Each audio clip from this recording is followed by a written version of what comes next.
그린스펀 효과는 1987년부터 2006년까지 미국 연방준비제도 이사회 의장으로 재임했던 앨런 그린스펀이 금융시장에 가지고 있는 영향력을 말합니다. 구체적으로는 그의 금융시장에 대한 발언이 금리 변경 등 통화정책 변경과는 무관하게 실제 정책적 효과를 갖는 것을 말합니다.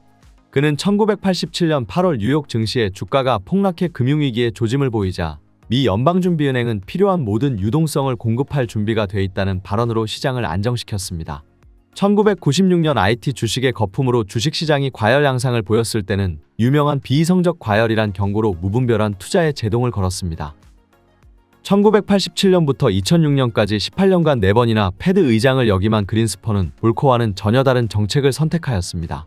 정밀한 통화정책으로 경제 마에스트로라는 평가를 받은 그린스펀은 0.25%포인트씩 금리를 움직이는 베이비 스텝 인상으로 유명했죠. 그린스펀 의장은 2차례 주식 폭락 때 효과적으로 대처했습니다.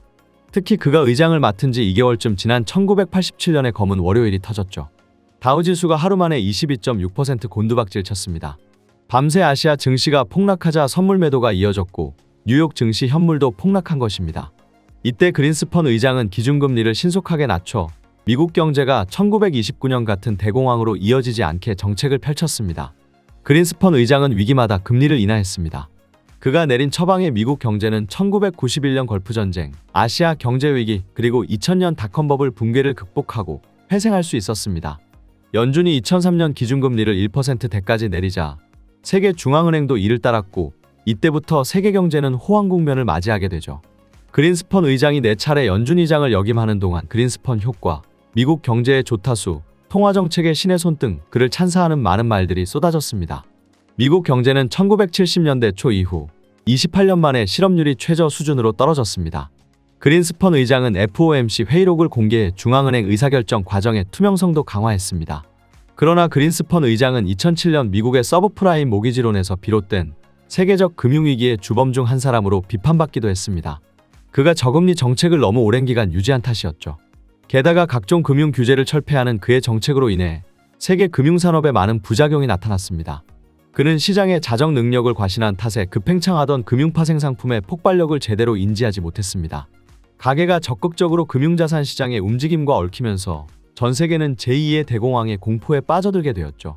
그린스펀은 저금리와 금융 완화로 장기 호황을 만든 금융왕제로 평가받기도 했지만 닷컴버블과 부동산 거품을 불러들인 비판도 수용해야 했습니다. 결국 그린스펀은 청문회에 호출되어 자기 실수를 고백하는 상황까지 겪게 되었습니다. 당신의 세계관과 신념이 틀렸고 제대로 작동도 하지 않았다는 것인가요? 그렇습니다.